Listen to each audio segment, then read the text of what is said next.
أعوذ بالله من الشيطان الرجيم بسم الله الرحمن الرحيم الحمد لله رب العالمين وصلى الله على سيدنا محمد وآله الطاهرين اللهم صل على محمد وآل محمد. Respected brothers and sisters, Assalamu alaikum wa rahmatullahi wa barakatuh. We continue our examination of Usul al-Kafi, the book of knowledge. We will start our discussion tonight by examining tradition 2.19.2 on page 338 if you are following with the book. In this hadith, which is attributed to the Prophet sallallahu alaihi wasallam, it says, إِذَا ظَهَرَتِ الْبِدَعُ فِي أُمَّتِي, when innovations flourish and appear in my ummah, in my nation, فَلْيُظْهِرِ الْعَالِمُ عِلْمَهُ. This is a command from the Prophet sallallahu alaihi wasallam. The alim, the one who knows, the one who has knowledge, must show his knowledge, must reveal his knowledge. فَمَنْ لَمْ يَفْعَلْ, if those who know do not use their knowledge to combat these innovations, فَعَلَيْهِ لَعْنَةُ اللَّهِ, the curse of Allah is on him. Very strongly worded hadith from the Prophet sallallahu alaihi wasallam. A few discussions here.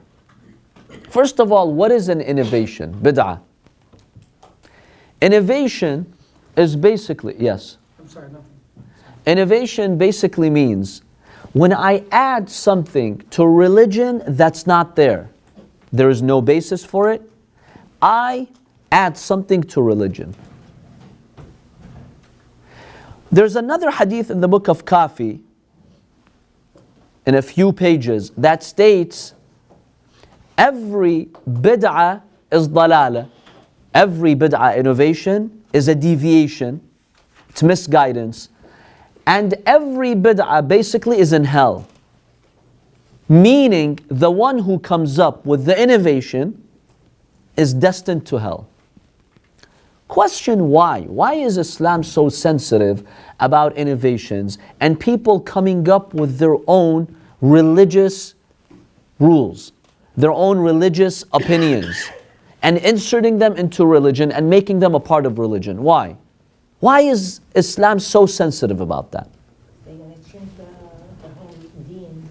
It's going to be Because eventually they'll change the whole deen, they'll change the entire religion. Yeah, what else? Allah subhanahu wa ta'ala chose specific people to actually guide us, and who are we to actually innovate? That's the fundamental point. The one who innovates is competing with God. Because who has the right to legislate? Legislate religious rulings. Who? Allah subhanahu wa ta'ala. He has the sole right to legislate, and those whom He's authorized, like the Prophet sallallahu alaihi wasallam. But Allah has the right to legislate and decide what religion is. If I tamper with that, if I change that, I am wrestling with God. I'm competing with God. I'm doing something that God has the right to do. That in itself is a big deviation, and it's destined to hell. That's why it's so serious. You're playing with God's religion. Religion is the domain of God, not my domain. It's not my area of, it's not my sphere. It's not my field, it's God's field. When I trespass into this field, it's a big violation of God's right. It's playing with the domain of Allah subhanahu wa ta'ala, and that's a serious offense. It's one of the most serious offenses a human being can commit. So it's serious. And that's why the Prophet has these strong words. Another point about innovation, adding something into religion that does not exist. We're not talking about new applications. Today, scholars are going to give you their opinions on organ donation, on cloning, surrogate mothers, new things, new developments, right? Financial banking institutions. Some people say, well, these scholars are playing with religion. Now our religion depends on these scholarly opinions. So where's the legislation of God and the Prophet and the Imams? These scholars who stay true to our school of thought, and they're honest and they're qualified and they're pious, They take the principles which God legislated and they're applying them to modern cases. That's not an innovation. An innovation is when you come up with your own principles or your own methods. But if the method and the principle was shown to us by the Prophet, by the Imams, we take that general idea and we apply it to our modern times. That's not an innovation. Make a distinction between these two. There's a big, big difference. Yes, what the leaders of other schools of thought would do, like Abu Hanifa, they would innovate. They would take a principle and add it to religion and say, yes, based on our research and opinion, we put this principle. Question, did you take this from the Prophet? Well, no, not really. From a qualified Imam? No. Who gave you the right to legislate? That's an innovation. But taking these general principles and applying them to modern cases, that's just the application of the law. It is not an innovation. Let's make that distinction. Because there is this misconception that, well, scholars today are determining religion for us. Whereas the religion is determined by God, by the Imams, not scholars, not fallible human beings. Scholars are not determining religion for us. Religion is determined by Allah. Scholars are helping us apply religious principles to modern applications. Really, that's what a scholar does. Not much more than that. If a scholar is doing more than that, they're inserting opinions. That's an innovation. Yes. So what about some of the more controversial rulings that raises some red flags out there? Who would be determining where's the drawing line of innovation versus application? That's a very good question. Who determines what's innovation and what's just an application? Who determines that for us? Yes.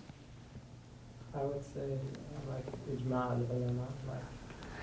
The brother has the right idea. Basically, you have a consensus of scholarly and expert opinion.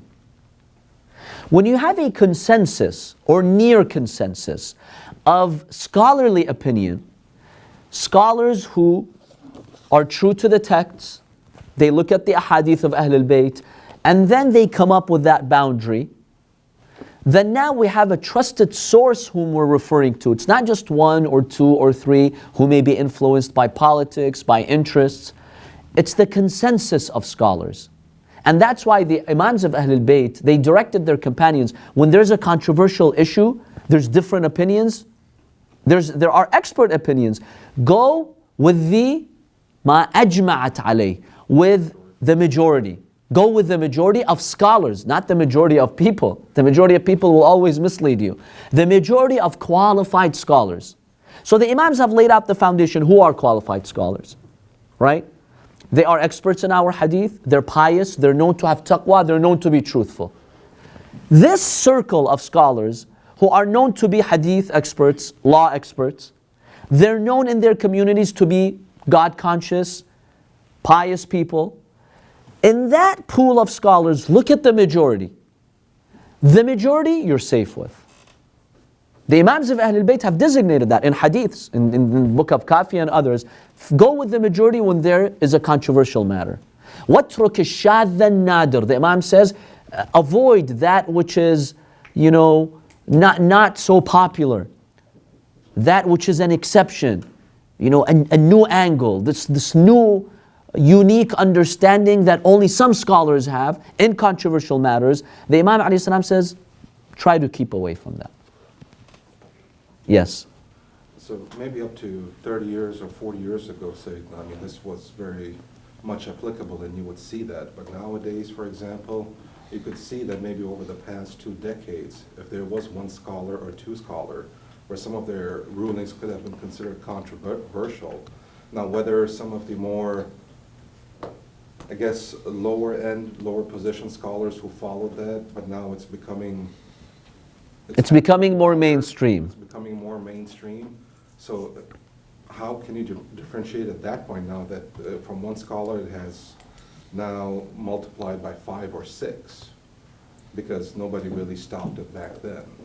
And now you're seeing the masses are following what some of these scholars could say. That's a very good point. Sometimes what happens historically, someone may bring an innovation, right? And then at that time, it's not mainstream. It's on the margin, right? But then over time, you find scholarly support for it until it becomes mainstream. Then how do you trust the system which allows for basically slips like that? It allows for glitches like that. That's a very valid question and very valid concern. How do we address that? We have to make a distinction, again, between application and innovation. Sometimes a scholar comes up with a new perspective on application, and he has hadith which he is referring to. But other scholars, because they're not used to this application, they're used to an older traditional perspective, initially they're resistant to it. It takes time sometimes for your evidence to be understood and grasped by others. A very common historical example, and we covered this in Islamic Law Year 1, is whether a well becomes najis when it comes into contact with any najasa. For nearly 700 years, scholars, their opinion was if something falls into a well, like a drop of blood, let's say, the well becomes najis. You can't drink from it anymore. Until you take water out from it, there is a certain quantity mentioned in the hadith, then it becomes pure again. Al-Hilli, he came up with a new application. He's like, these hadiths that say take out that water, it's for hygienic purposes, so you don't drink something that's contaminated. Otherwise, I have strong evidence that if you have a large body of water that's kur, if the color does not change, the taste does not change, right? It's still pure. It does not become najis. And he showed his evidence. Now, scholars did see those hadiths in their books historically, but they never really saw it from that perspective. Once he discovered that application, scholars followed him. They're like, that's a very valid point that you make. You have a hadith from the Imams of Ahlul Bayt. That particular perspective, we just missed that point. You were the first one to really discover it. Now, someone could argue, well, Al-Hilli came up with an innovation, and then scholars after him followed suit. It was not something that he added to religion. It's a new application of hadiths about law and purity. That's fine, no problem. Because the Imams of Ahlul Bayt did hint that over time, you begin to discover fine details of our hadiths. That's okay. But if it's something that you're adding without support, then we trust the community of scholars to denounce that. And that's why a hadith from the Prophet ﷺ says, if you see an innovation and you keep quiet, you as a scholar, you keep quiet, the curse of God is on you. You have to show your knowledge. So scholars have a big responsibility. If they're really pious and they see innovation, they have to speak up. Innovation, not new applications, innovation. There's a difference between the two. So you're innovating something into religion. You're bringing something new. You're adding something. You're deleting something from religion itself. Not a new understanding of a hadith or a new application. That's fine. That's why in the seminary, when it comes to fiqh perspectives, you've got very different views. That's okay. Right now, the majority of scholars say lobster is haram. One or two maraja', they say it's halal. We don't see anyone in the seminary condemning them for that. Why?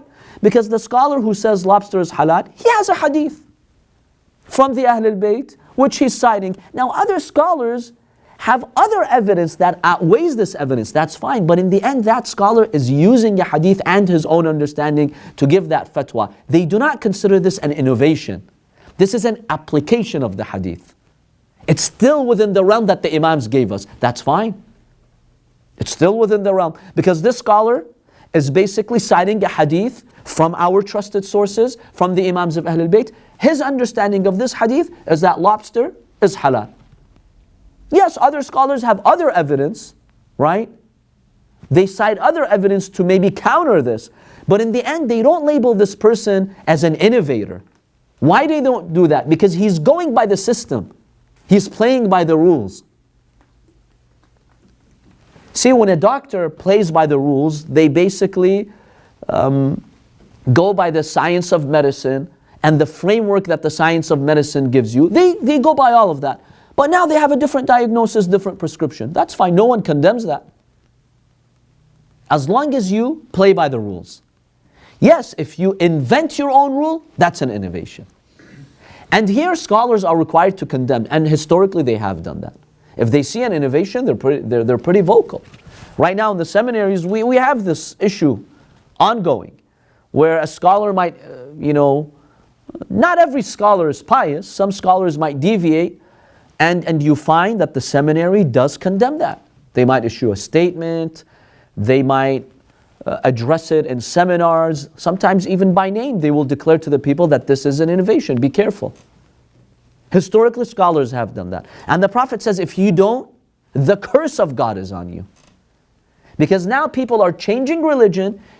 You, the one who knows, you have a responsibility to step up to the plate and address that. Yeah, don't be aggressive, be polite, be appropriate, be wise. But if you don't do anything, the curse of God is on you. Today we have a lot of challenges, my dear brothers and sisters. A lot of challenges today with this whole gender theory. This idea of choosing your gender, homosexuality. Okay, a lot of youth have misconceptions. It's your obligation because you know. Remember, the alim doesn't mean a traditional scholar. Alim means the one who knows. If you know how to combat some of these misconceptions, how to give proper guidance, and you don't, well, the Prophet warns you what will happen. When you see people innovating in religion, when you see someone coming and saying homosexuality is halal, it's part of Islam, fine, no problem. That's an innovation. That is a clear violation and an innovation. You have to speak up, you have to do something. Or if someone denies that hijab is part of religion, like some people will become philosophers and experts overnight, they'll come and tell you, hijab is not mentioned in the Quran. The Quran does not mention hijab, women you have to put hijab on, so it's not wajib. This is a common argument you find these days. Well, if I don't say something appropriately through wisdom, the Prophet says there's a big responsibility on you. Because that's an innovation in religion now.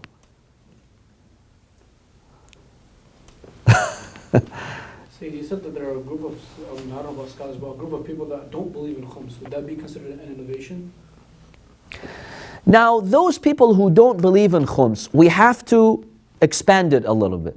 Are they denying khums categorically? Yes, that's an innovation because the verse of the khums is clear.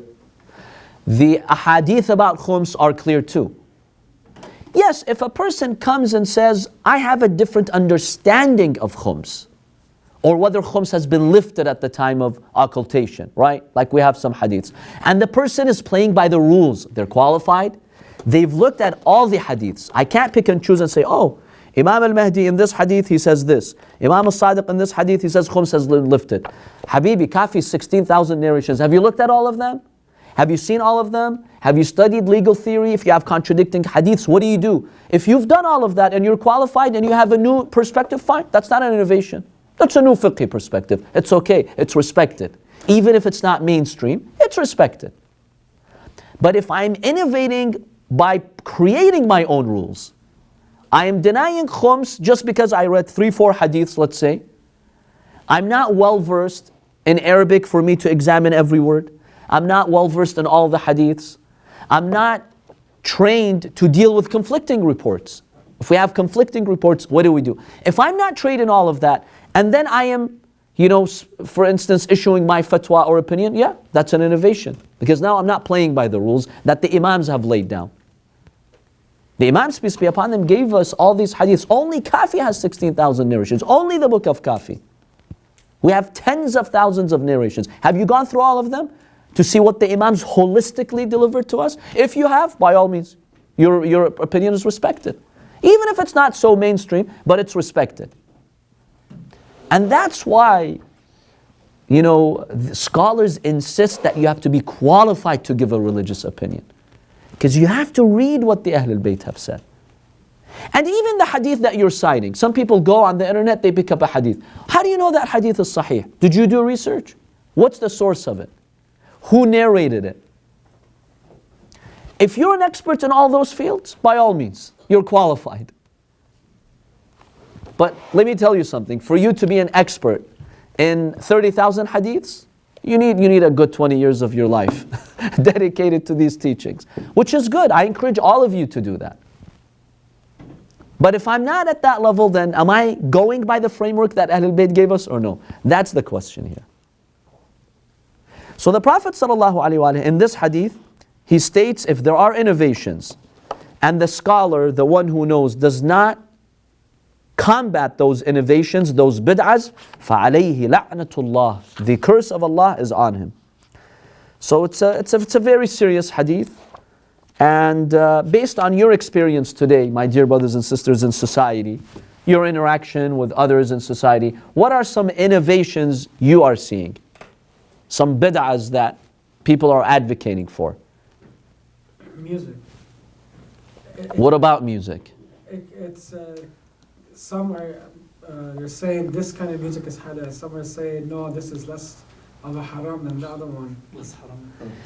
I mean, we always hear it. See, if the people are trying to apply the scholarly opinion, I would not call that an innovation. I'll give you an example. A lot of scholars have said classical music, the one that's calm, it's not used in entertainment sessions, it's not provocative, right? It's not usually used in concerts, discos, whatever.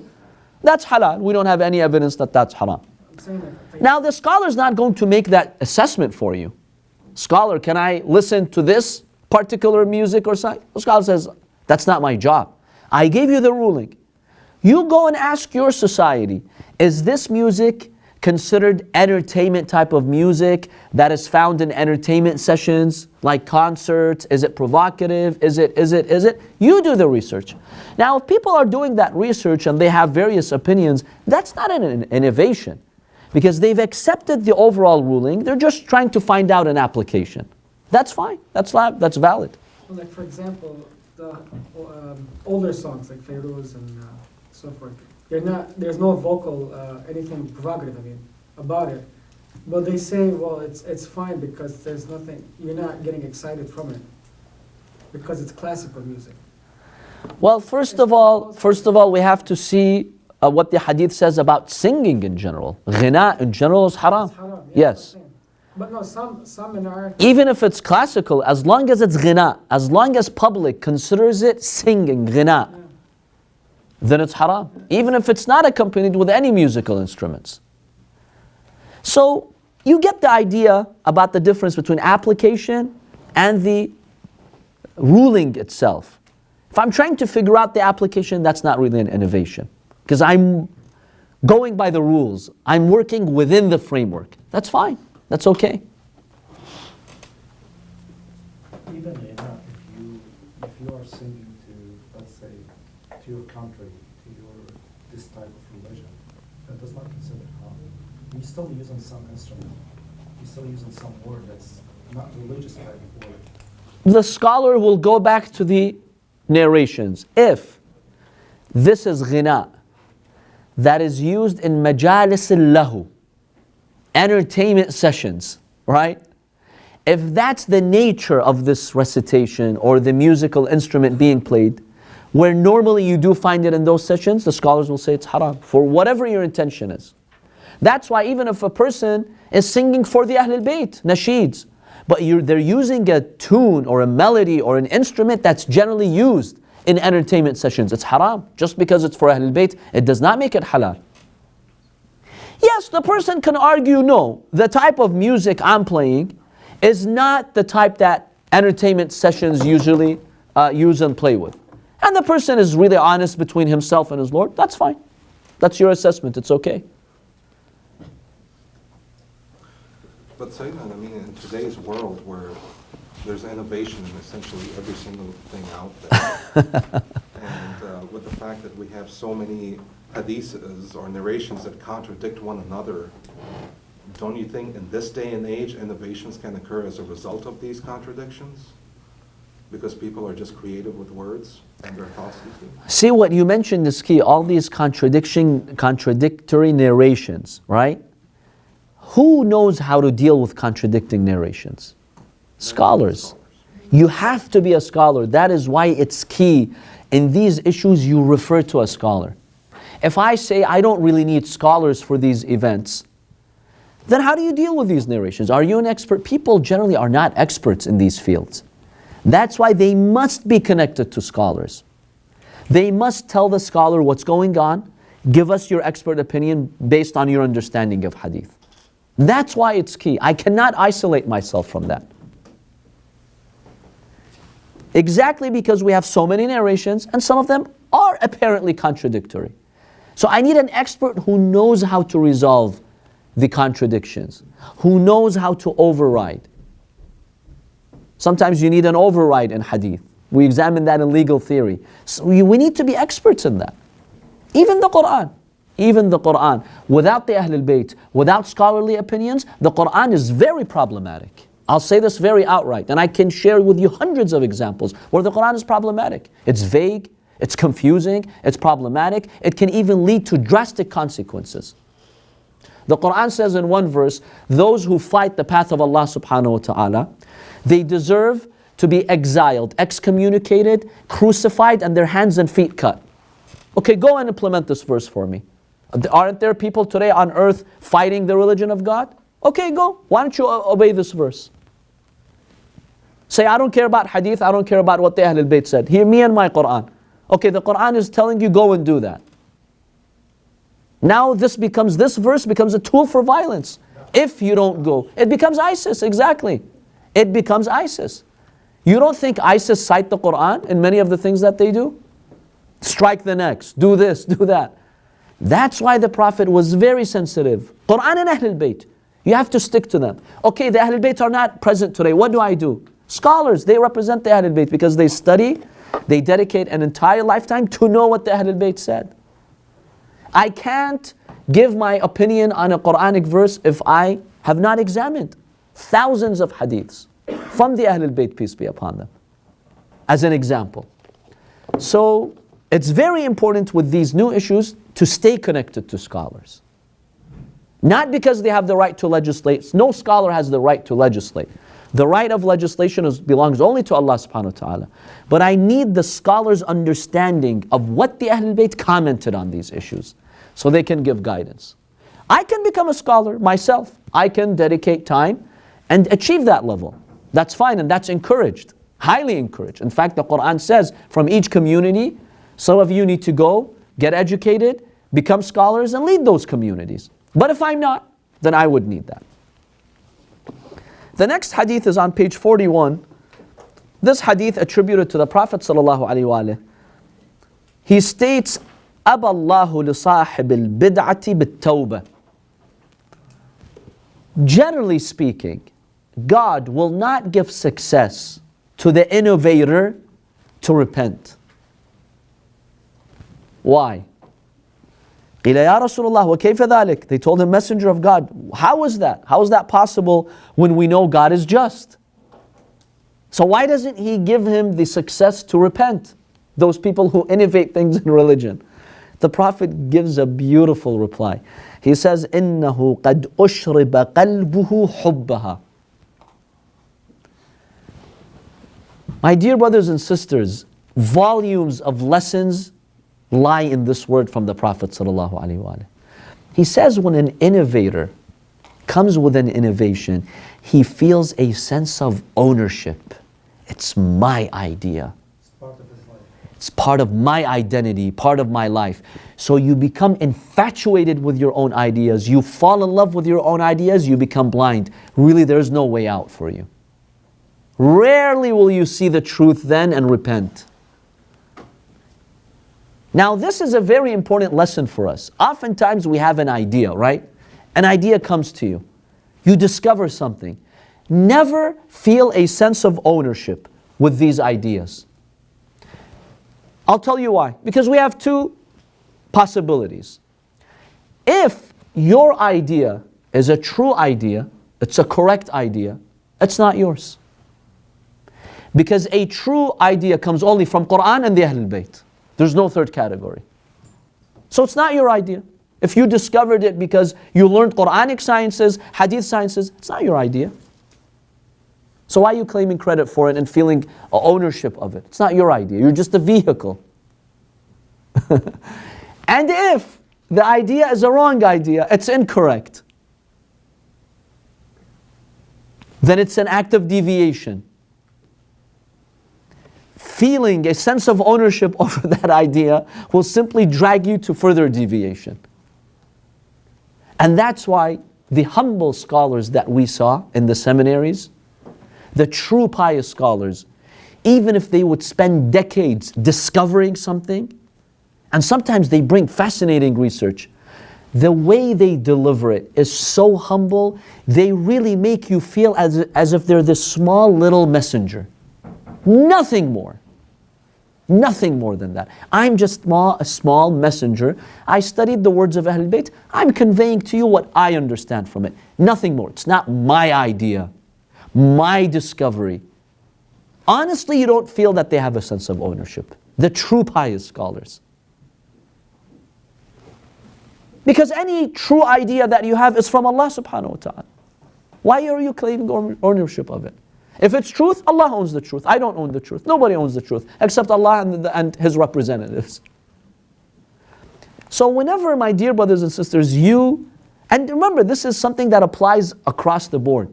Even in your business life, even in your career, you discover something. We feel so proud. It's my idea, my mission, right? It's good and bad.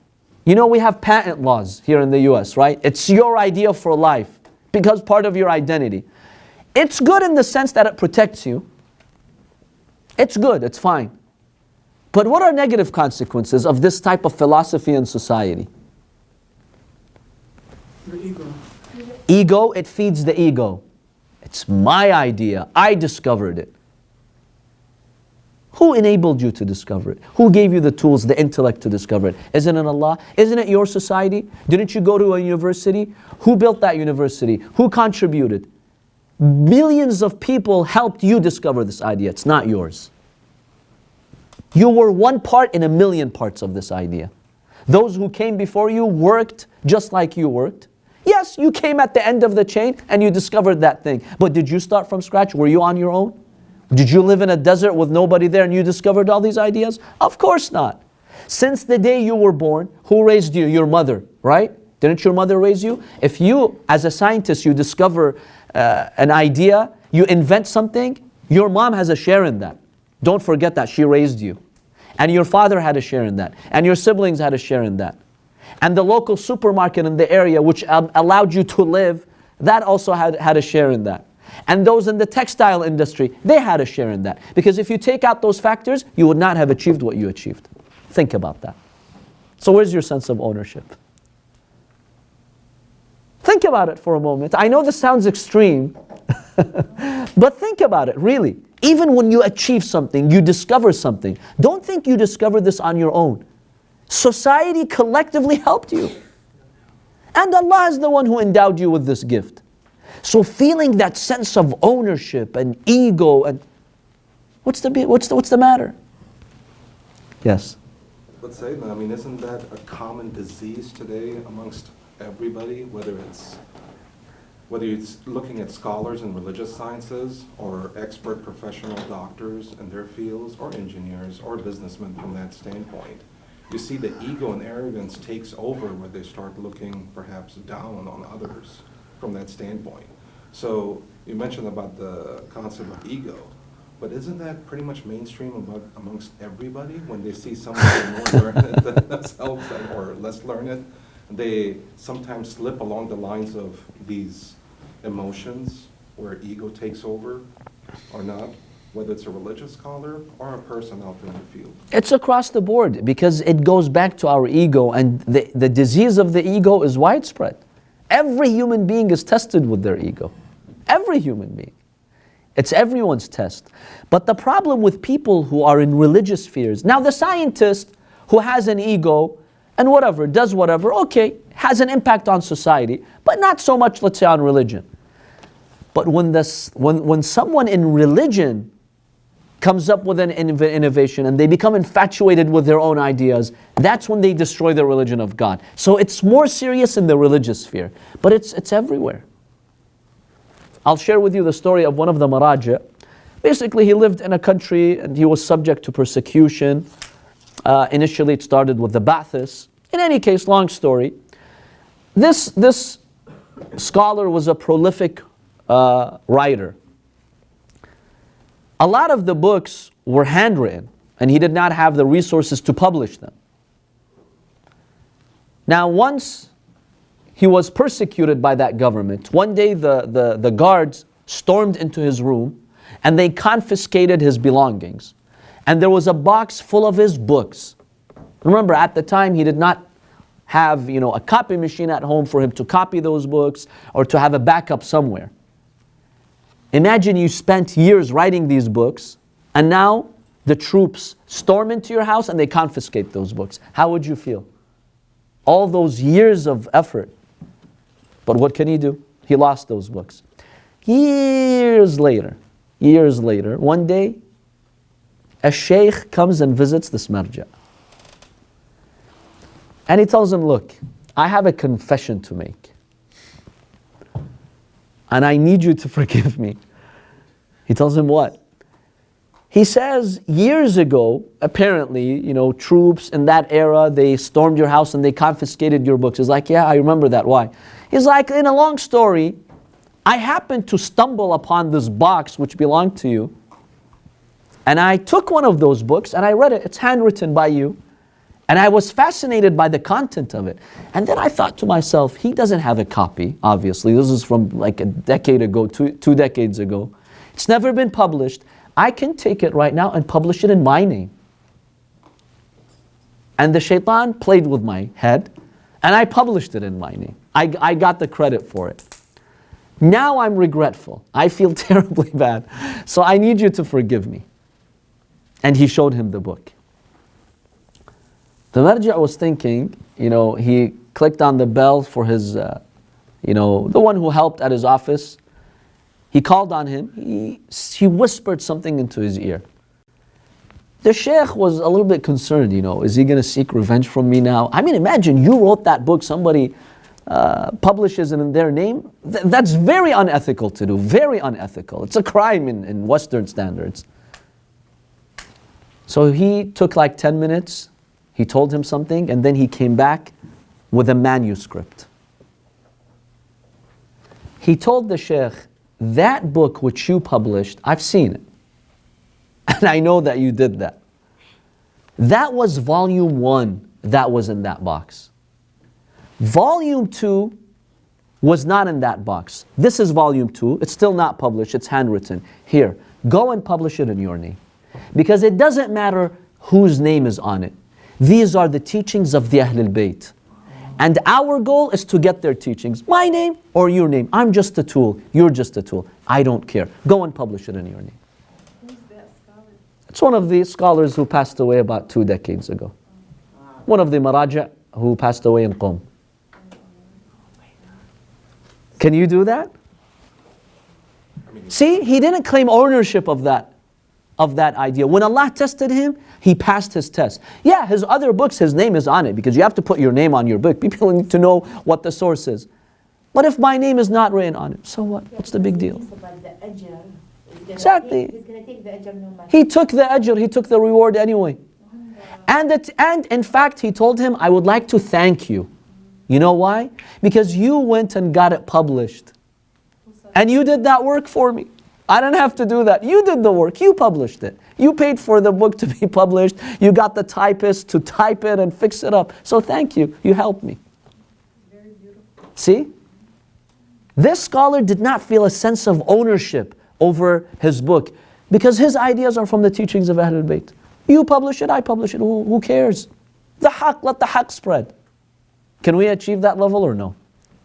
Think about it. See the level of sincerity, see the ego. That's how Allah tries you.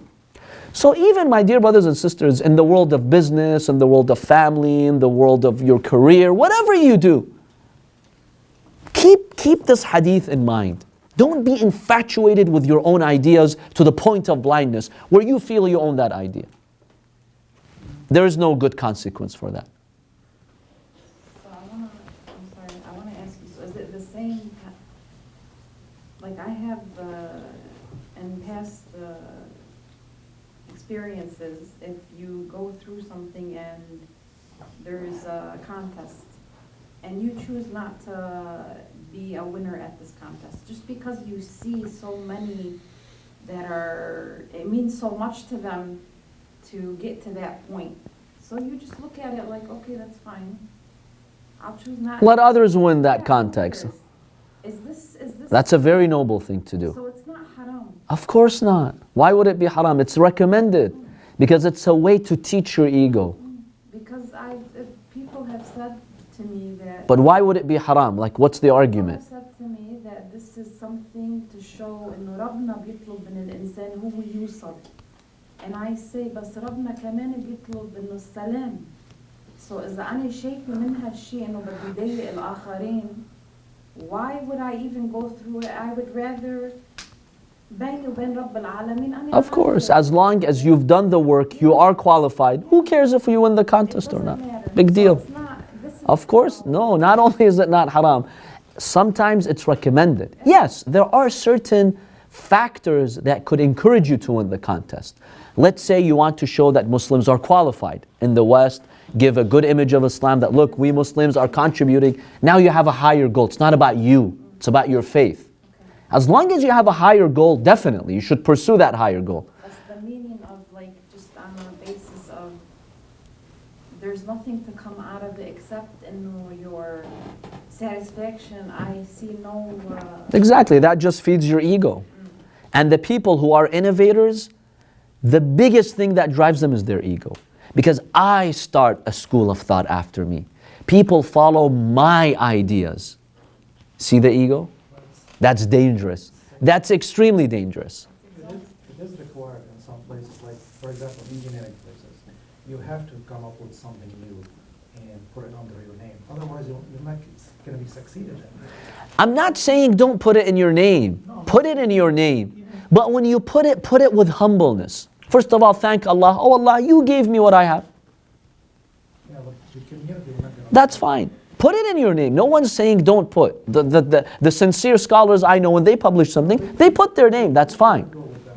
So you manager, supervisor, they push you to accomplish something and show that you made something.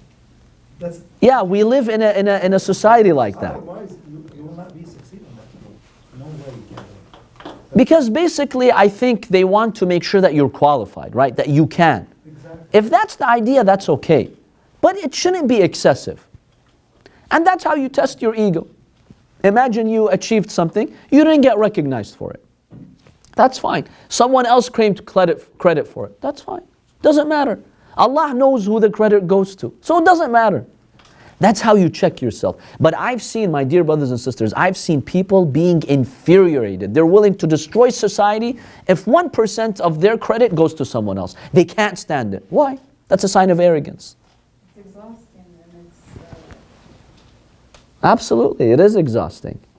it's something At the same time, you encourage theft. Yeah, it is tough. It's a theft. Like if you keep saying all the time, it depends, I guess. If it's a religious thing, then you know that the credit Allah subhanahu wa ta'ala is going to just keep it for you. But if it's something related to work, and you just all let go, you encourage people to step over you, and this you encourage. Of course. No, that's discouraged. Yeah, definitely. Definitely. No, yeah. Yes, brother, you had something to say? Yeah, I'm not sure if it's in all classes of abnormal psych, but when I took abnormal psych, there was an example that the professor gave of a man back in the 70s. Back in those days, it wasn't exactly common to have hard drives or USBs or flash media. So this guy, or maybe even before that, maybe the 60s, and he went and hand-typed his whole entire doctoral thesis, and then he went in to submit it. Took him 5 years, and it was the only copy. And sometimes you lose these things, and the university lost it. This Oh, guy wow. went insane, and for the next few decades, up until the 90s, he was just roaming NYU. A few years they would put him into the infirmary. So shocked by this incident. Into the mental institutions to treat him, and then obviously he doesn't have too much wrong with him. He's not a harm to himself, so they'll let him back into society. and then he'll Wow. go back at it again. And what he keeps on telling the people on the campus, don't go to this university, all these people are crooks, they'll take your research and publish it themselves, they're crooks, they'll take everything. See, that's a fine example of a person who ruined his own life. But imagine if he'd been patient, he accepted the reality that happened and built on his success, he would have done wonders. That was a test. He may have failed his test. I can't judge, but he may have failed his test.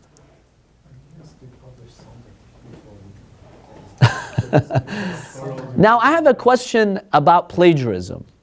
We know plagiarism here in the West is a serious offense. And of course, you know, plagiarism ensures that your ideas are original, you're doing your work, you're not stealing credit, you're not taking people's ideas, right? And that in itself is respected. Even scholars today, initially scholars didn't know how to deal with copyright issues, right? We discussed that last year when in this class in Kafi about copyright and whether Islam recognizes copyright, right? So scholars are coming to an agreement that, okay, if this is considered intellectual property and people see it as property just like any other property, then of course it will have laws about it. But I think sometimes we get caught up in this world of plagiarism, and again that ego and that sense of ownership becomes too excessive, right? It really does become too excessive. Sometimes there's a person with malicious intent, they're absolutely not qualified, they're just copying and pasting. Yes, these people need to be dealt with. But there are some people who might be genuine. Now they forgot to put a quote, whatever. Or in all of their work, they plagiarized one page. And then it becomes a serious issue, and then there are legal consequences. Sometimes that may be too excessive, right? Because even the one who had that idea, yes, this person plagiarized from that person, but even that person who had the idea, in the end, is it really his idea? Or millions of factors helped him reach there? We go back to that discussion. And it's important for society to see that. Because sometimes these copyright laws or plagiarism laws inadvertently, indirectly make us think that this person is the one who invented this idea from A to Z, from scratch. And they have full ownership. That's not the right type of mentality. I mean, especially in today's society, it's a very competitive society from all perspectives. You can easily slip into that quagmire of trying to take credit because otherwise you would be stepped on.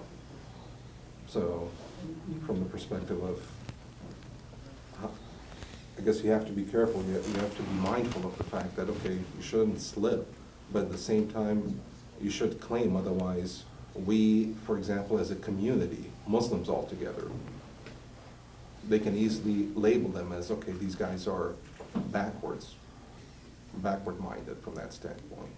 So you got to balance it out, but in an effort to balance it out, sometimes you could slip in the process as well. No, that's definitely a valid concern. It's important to maintain that balance, not to be excessive. Sometimes we could get excessive. Let's now examine tradition 2.19.9. This is on page 358. In this hadith, which is an interesting hadith, Muhammad ibn Hukaym, one of the companions of Al-Imam al-Kadhim alayhi السلام, قال قلت لأبي الحسن موسى عليه السلام جعلت فداك فقهنا في الدين وأغنانا الله بكم عن الناس. He says, may my life be sacrificed for you, O Imam al-Kadhim. We have been given the knowledge of religion, understanding of religion, and Allah subhanahu wa ta'ala gifted us people through you, the Ahlul Bayt. We don't need others. You have given us that knowledge. We are rich with you. And he's thanking Allah for that. Then the narrator says, when we're in our gatherings and discussions, especially with other schools of thought, any question we're asked, we have the answer to. Because you, the Ahlul Bayt, have taught us the answer. And that's why we're so rich by being connected to you. So far, no, we don't have a problem. Beautiful hadith. It gets problematic at the end. Then he says, but sometimes we'll be presented in a situation where we don't have anything from you, the Ahlul Bayt. And what he means by that, it's a new question that maybe we've never heard of. We don't have any specific instructions from you, the Ahlul Bayt. So we try to use our own, reasoning, our own opinions, doing our best to stay close to how you Ahlul Bayt teach us. So we issue our own opinions in these matters. Is this okay? Can we do that? Is the question clear? So the question that this narrator is asking the Imam, he says, God has endowed us with the knowledge of Ahlul Bayt. So pretty much any question we get asked, we the Shia, we have the answer to. We have all the answers. But sometimes we don't have the answer. Because you, the Imams, did not specifically teach us about this particular issue. But what do we do in those cases? We use our opinion. It's our opinion. We did not hear it directly from you, the Imams. But we try to imagine what you, the Imams, would say in a situation like that. We'd use our own analogies and reasoning, and we give our own opinion. Is that okay for us to do? The Imam alayhi salam states, هيهات هيهات في ذلك والله هلك من هلك يا ابن حكيم. He says, I swear by God, you cannot do that. Those people who deviated before you, that's exactly how it started. They opened the window to insert their own opinions. If you're presented with a situation, you don't have clear instructions from the Imams of Ahlul Bayt, say, I don't know, don't give your opinion. Don't say, yeah, but the Imam, the answer you gave in so-and-so case is very similar to the opinion I came up with. Very similar. The Imam says, no, you don't have that right. Either clear instruction from the Imam about that case, about that ruling. If you don't have clear instruction, don't come up with your own instruction. That's innovation. And that's wrong, and the Imam condemns that. Then, the Imam ﷺ says, قال ثم قال لعن الله أبا حنيفة. The Imam curses Abu Hanifa, the one who started that whole school of thought. كان يقول قال علي وقلت. He had a habit of saying this, Abu Hanifa. Ali says this. Okay, that's the opinion of Ali ibn Abi Talib and his school of thought. And I say this. That means I have an opinion parallel with Ali ibn Abi Talib. He has an opinion, I have a contrasting opinion, a conflicting opinion. So, this hadith is very clear that when you don't have something clear about Quran, about religious matters, a clear instruction from the Ahlul Bayt, if you don't have it, say, I don't know. Say, I don't know. In fact, you'll find the top scholars in the seminaries, sometimes in those deeper discussions, they will say, I don't know. If you see a scholar who's never said, I don't know in my life, that's a bad sign. I'll be very honest with you. Because there are some things that are not that clear. It's the time of ghaibah. We're 14 centuries away from the time of legislation. If you find a scholar who comes and tells you everything is cut clear, I know exactly the answer to every single ruling, that is a scholar you need to run away from, I'm telling you. But if you see a scholar who's well qualified, who says, yes, we know the system, alhamdulillah, Ahlul Bayt have really shown us the light. But yes, there are some areas that are a little bit confusing, gray. We ask Allah to give us the guidance. May the Imam reappear to teach us. That's a true scholar. Think about that. We don't have the answer to every specific detail. Yes, our belief system is solid. We have the answers to our belief system. God, His existence, His attributes, prophethood, imamah, the day of judgment. No doubt about that. This is not incomplete, it's complete. But the details, Allahu A'lam, God knows. Sometimes there could be some difficult areas. So if you don't have a clear instruction from the Ahlul Bayt, don't insert your opinion. Inserting one's opinion is dangerous, and it's the path to innovation. And the Imam ﷺ warns us from that. Any questions on this particular hadith? say that, I mean, if two people are sitting and the scholar says, I don't know, while the other person sitting across from him, who may be a scholar as well, and says, well, I do know. So deep down, the scholar who says, I don't know, going along the lines of what you just mentioned, they won't be convinced with the other person, but they're still saying, I don't know. Maybe I confused you a little bit, but saying, I don't know, but yet sticking to your opinion, while the other person's saying, well, here's the evidence, it makes it clear. So If the other person is showing legitimate evidence and the scholar is examining it, right, and he's convinced that this is evidence, well, between him and his Lord, he should accept. And in the seminaries, usually the pious scholars, they're quickly to accept other opinions. They'll see new evidence, they accept. Different analysis, they accept. But if that evidence is not valid evidence according to the scholar, and he maintains his ground, I still don't know, I'm still unclear, that's fine. In fact, he should do that. If it's not clear to him, he should not give his opinion. And by the way, if you've seen the ihtiyat wujubi, have you seen the obligatory precautions in the rulings of scholars? You know, the book of rulings that they have? Sometimes they'll just tell you the ruling out there. You know, this is how you pray, this is the ruling about fasting. Sometimes it's an obligatory precaution. Are you familiar with that wording in the works of scholars? It's ihtiyat wujubi. Basically the scholar is saying, exercise caution in this ruling, right? As a precaution, do this, or pay this, or whatever. In other words, the scholar, when he says ihtiyat wujubi, he's telling you, I don't know. I don't know the ruling. That's another way of saying scientifically, I don't know. But because there is a little bit more evidence on this side, I want you to exercise caution to be on the safe side. So every ihtiyat wujubi essentially is a scholar admitting that he doesn't know. That's okay. That's absolutely okay, because that shows the scholar's not being arrogant and claiming he knows everything. But is it okay for him to come and put this on a level of everyone to see, and instead of letting that person to come and ask? Because he's being honest with people. Exactly. He's not saying, I know exactly this is the truth. In a lot of rulings, yes, the scholar says the evidence is clear. This is the ruling, this is the truth as I see it. But in some areas, the scholar says, you know, I'm being very honest. I don't have full evidence to say this is wajib or haram. I have some good evidence, but I'm not going to issue a full fatwa and mislead you and make you think that I know the truth. So I will say it's an obligatory precaution. It's be cautious. And we have two types of ihtiyat, the mustahab ihtiyat and the wajib ihtiyat. The recommended precaution, the obligatory precaution. It depends on the evidence that the scholar has.